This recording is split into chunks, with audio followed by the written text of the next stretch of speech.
Please welcome to speak to us the funniest man on earth, a performer of legendary comic genius, a children's book author of profound depth, an individual of enormous compassion who is doing so much to make our world a better place, the great Jim Carrey.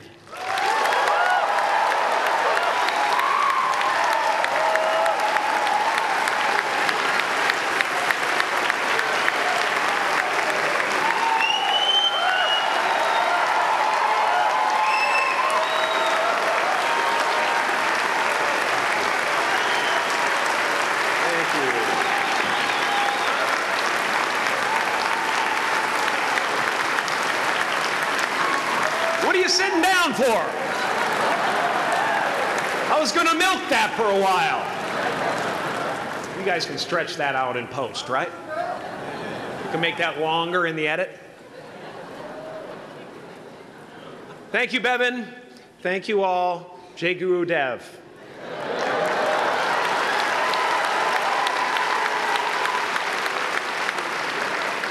I brought one of my paintings to show you today. I hope you guys are going to be able to see it okay. It's not one of my bigger pieces, so you might want to move down front. Get a good look at it. Faculty, parents, friends, dignified guests, graduating class of 2014. And all the dead baseball players coming out of the corn to be with us today. After the harvest, there's no place for them to hide. Fields are empty. There's no cover there. I'm here to plant a seed today, a seed that will inspire you to move forward in life with enthusiastic hearts and a clear sense of wholeness. The question is, will that seed have a chance to take root, or will I be sued by Monsanto and forced to use their seed?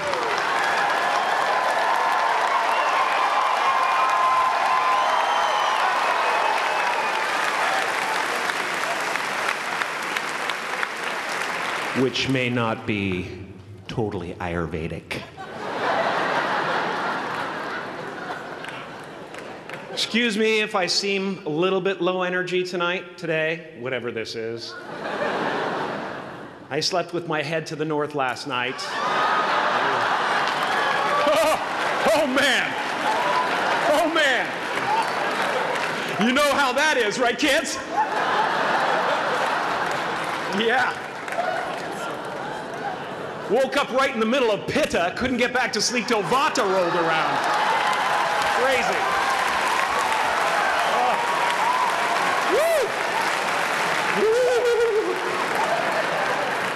But I didn't freak out, you know. I used that time to eat a large meal. Connect with someone special on Tinder. Because life doesn't happen to you, it happens for you. How do I know this? I don't, but I'm making sound, and that's the important thing. That's what I'm here to do. Sometimes I think that's the only thing that's important, really, you know? It's just letting each other know we're here. You know? Reminding each other that we're part of a larger self. I used to think Jim Carrey is all that I was.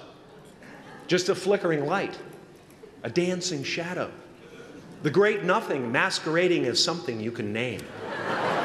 Seeking shelter in caves and foxholes dug out hastily, an archer searching for his target in the mirror, wounded only by my own arrows, begging to be enslaved, pleading for my chains, blinded by longing and tripping over paradise.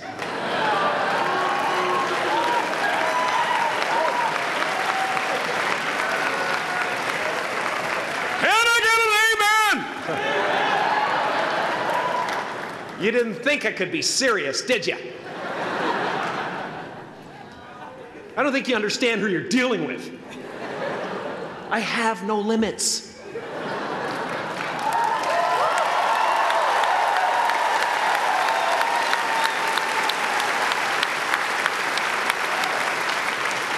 I cannot be contained because I'm the container. You can't contain the container, man. You can't contain the container. I used to believe that who I was ended at the edge of my skin, that I had been given this little vehicle called a body from which to experience creation. And though I couldn't have asked for a sportier model, it was, after all, a loaner and would have to be returned. Then I learned that everything outside the vehicle was part of me too. And now I drive a convertible.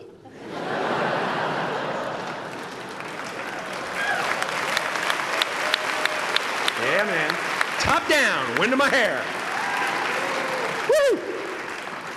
I am elated and truly, truly, truly excited to be present and fully connected to you at this important moment in your journey. I hope you're ready to open the roof and take it all in. Okay, 4 more years then. They're obviously not ready. Just need some more cooking. Now, I want to thank the trustees, the administrators, the faculty of MUM for creating an institution worthy of Maharishi's ideals of education, a place that teaches knowledge and experience, the knowledge and experience necessary to be productive in life, as well as enabling the students through transcendental meditation and ancient Vedic knowledge to slack off twice a day for an hour and a half.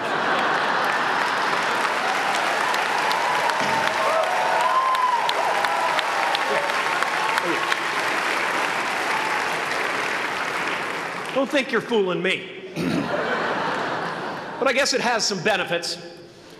It does allow you to separate who you truly are and what's real from the stories that run through your head.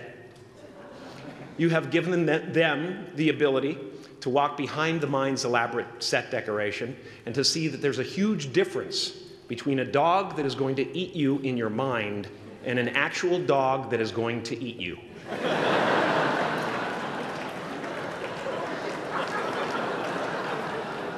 That may sound like no big deal, but many never learn that distinction. And they spend a great deal of their lives living in fight or flight response. I'd like to acknowledge all of you wonderful parents. Way to go. What a fantastic job you've done. For your tireless dedication, your love, your support, most of all, for the attention that you paid to your children. I have a saying, beware the unloved, because they will eventually hurt themselves or me.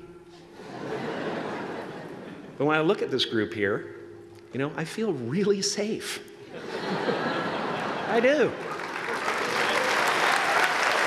I'm just going to say it. My room is not locked. My room is not locked. No doubt some of you will turn out to be crooks. But white-collar stuff, you know, Wall Street, that type of thing, you know, crimes committed by people with self-esteem. Stuff parents can still be proud of in a weird way.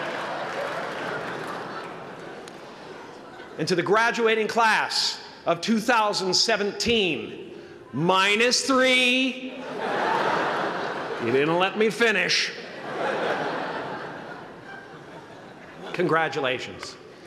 Yes. Give yourself a round of applause, please. Please.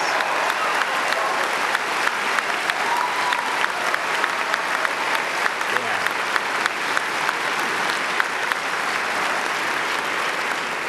You are the vanguard of knowledge and consciousness, a new wave in a vast ocean of possibilities. On the other side of that door, there's a world starving for new ideas, new leadership. I've been out there for 30 years. She's a wildcat. Oh, she'll rub up against your leg and purr until you pick her up and start petting her, and then out of nowhere, she'll swat you in the face. It can be rough out there, but that's okay, because there's soft serve ice cream with sprinkles. I guess that's what I'm really trying to say here today. Sometimes it's okay to eat your feelings.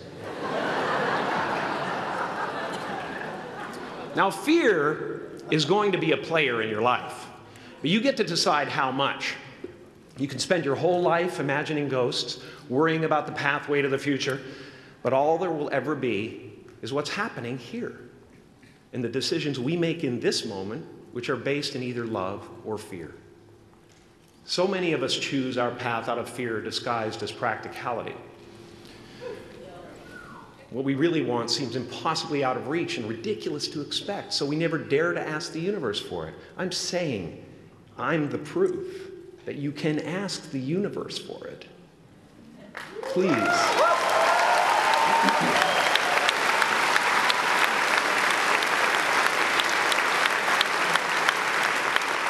And if it doesn't happen for you right away, it's only because the universe is so busy fulfilling my order.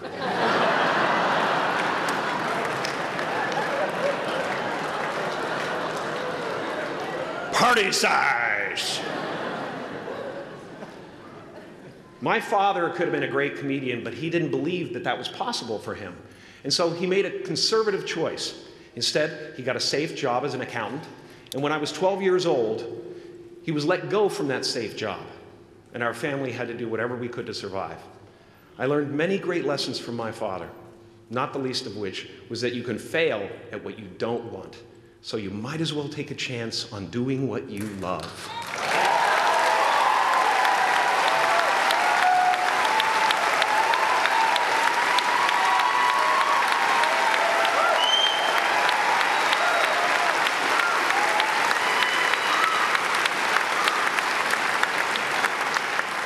It's not the only thing he taught me, though. You know, I watched the effect of my father's love and humor and how it altered the world around me. And I thought, that's something to do. That's something worth my time. It wasn't long before I started acting up. You know, people would come over to the house and they'd be greeted by a 7-year-old throwing himself down a large flight of stairs. They would say, "What happened?" And I would say, "I don't know. Let's check the replay." I'd go back to the top of the stairs and come back down in slow motion.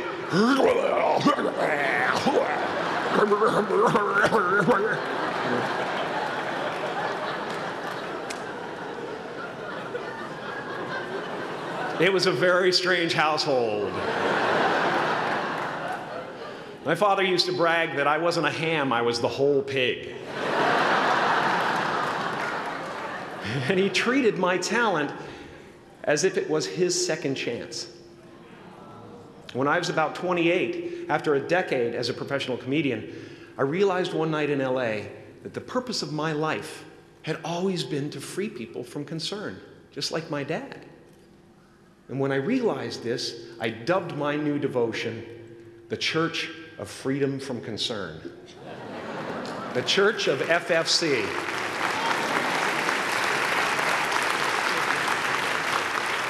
And I dedicated myself to that ministry. What's yours? How will you serve the world? What do they need that your talent can provide? That's all you have to figure out. As someone who's done what you're about to go and do, I can tell you from experience, the effect you have on others is the most valuable currency there is.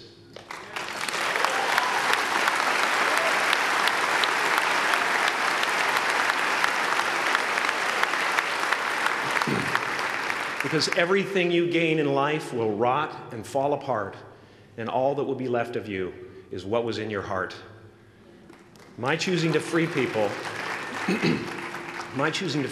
from concern got me to the top of a mountain. Look where I am. Look what I get to do. Everywhere I go. I'm going to get emotional because when I tap into this, it really is extraordinary to me. I did something that made people present their best selves to me wherever I go.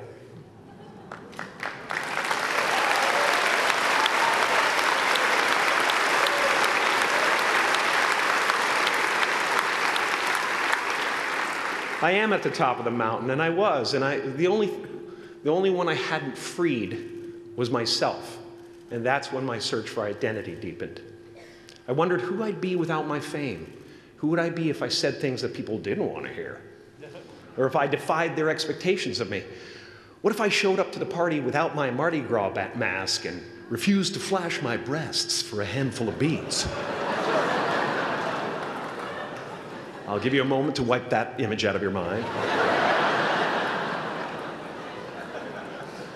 But you guys are so ahead of the game. You already know who you are. And that peace that we're after lies somewhere beyond personality, beyond the perception of others, beyond invention and disguise, even beyond effort itself. You can join the game, fight the wars, play with form all you want, but to find real peace, you have to let the armor go. Your need for acceptance can make you invisible in this world. Don't let anything stand in the way of the light that shines through this form. Risk being seen in all of your glory.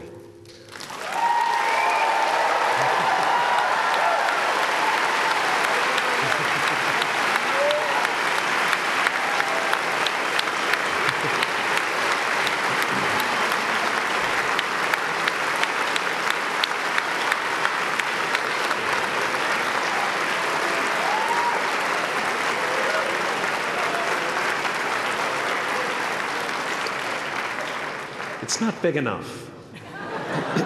This painting is big for a reason. It's called high visibility. It's about picking up the light and daring to be seen. Here's the tricky part. Everyone is attracted to the light. The party host up at the top, who thinks unconsciousness is bliss and is always offering to drink from the bottles that empty you. Misery below her. Despises the light, can't stand when you're doing well, wishes you nothing but the worst. The Queen of Diamonds, under him, needs a king to build her house of cards. And the hollow one down bottom there will cling to your leg and say, please don't leave me behind, for I have abandoned myself.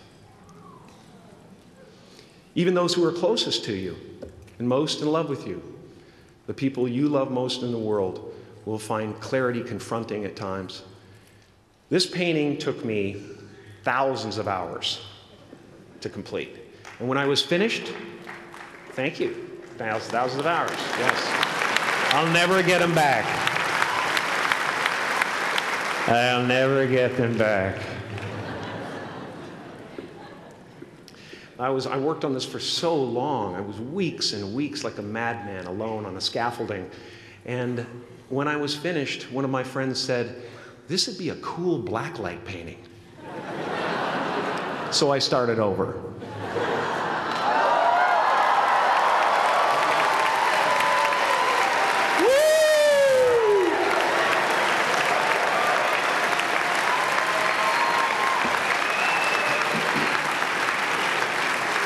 Welcome to Burning Man. Some pretty crazy characters up there, but better up there than in here. You know, painting is one of the ways, thank you.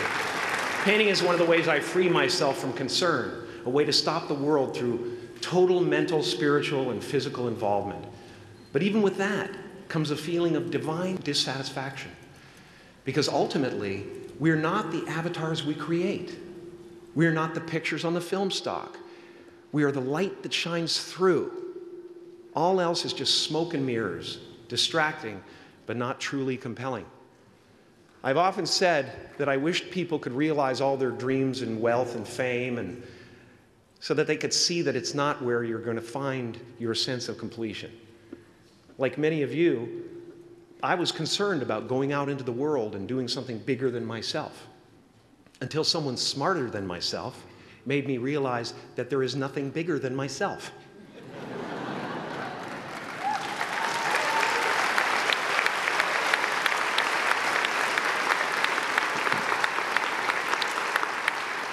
My soul is not contained within the limits of my body. My body is contained within the limitlessness of my soul, one unified field.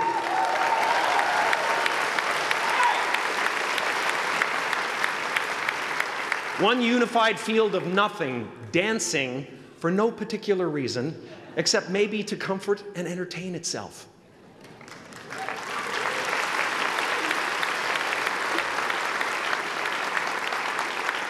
As that shift happens in you, you won't be feeling the world, you'll be felt by it. You'll be embraced by it. Now I'm always at the beginning. I have a reset button, and I ride that button constantly. Once that button is functioning in your life, there's no story that the mind could create that will be as compelling.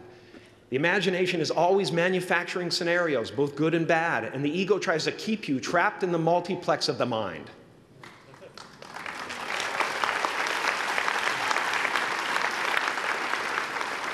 Our eyes are not viewers, they're also projectors that are running a second story over the picture that we see in front of us all the time. Fear is writing that script, and the working title is, I'll Never Be Enough.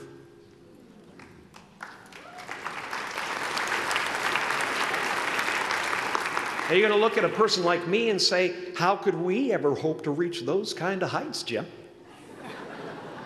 How can we make a painting that's too big for our home? How do you fly so high without a special breathing apparatus? This is the voice of the ego. And if you listen to it, there will always be someone who's doing better than you. No matter what you gain, ego will not let you rest. It will tell you that you cannot stop until you've left an indelible mark on the earth, until you've achieved immortality. How tricky is this ego that it would tempt us with the promise of something we already possess?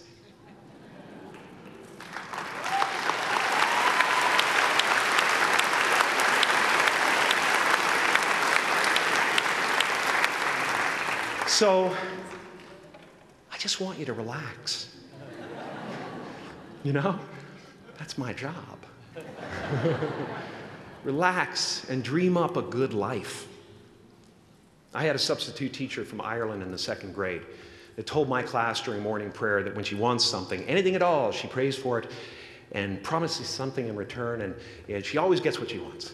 Well, I'm sitting at the back of the classroom, you know, thinking, wow, my family can't afford a bike, you know.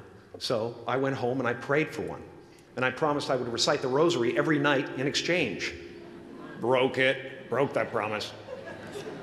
But 2 weeks later, I got home from school to find a brand new Mustang bike with a banana seat and Easy Rider handlebars.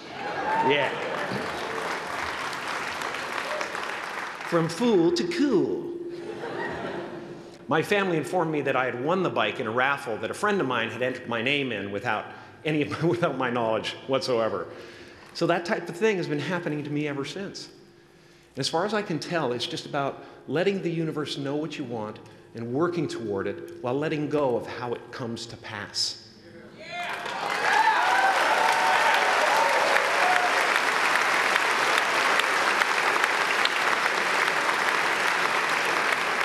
Your job is not to figure out how it's going to happen for you, but to open the door in your head. And when the door opens in real life, just walk through it.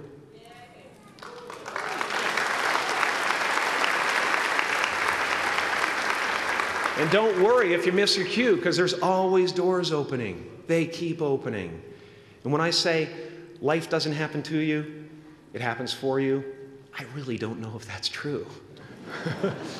I'm just making a conscious choice to perceive challenges as something beneficial so that I can deal with them in the most productive way.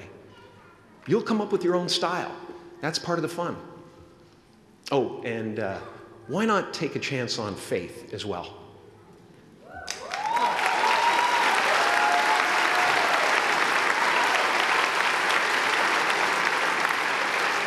Take a chance on faith.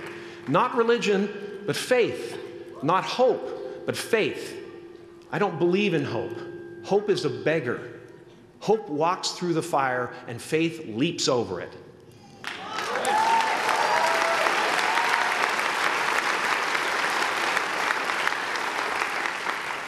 You are ready and able to do beautiful things in this world.